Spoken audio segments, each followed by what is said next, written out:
ഈശോമിശിഹായ്ക്ക് സ്തുതിയായിരിക്കട്ടെ.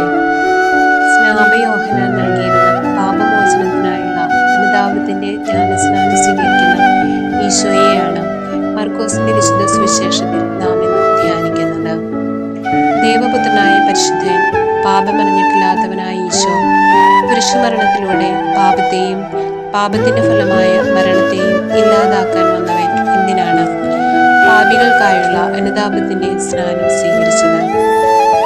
പാപമൊഴികെ എല്ലാ കാര്യങ്ങളിലും നമ്മോട് അനുരൂപപ്പെടാൻ ആഗ്രഹിച്ച അവിടുന്ന് തൻ്റെ സ്വർഗീയ പ്രതാപമെല്ലാം മാറ്റിവെച്ച് അനുതാപത്തിന്റെ സ്നാനം സ്വീകരിച്ച് പൂർണ്ണ മനുഷ്യനായി മാറി. അപ്പോൾ സ്വർഗം അവിടുന്ന് പ്രസാദിച്ചു.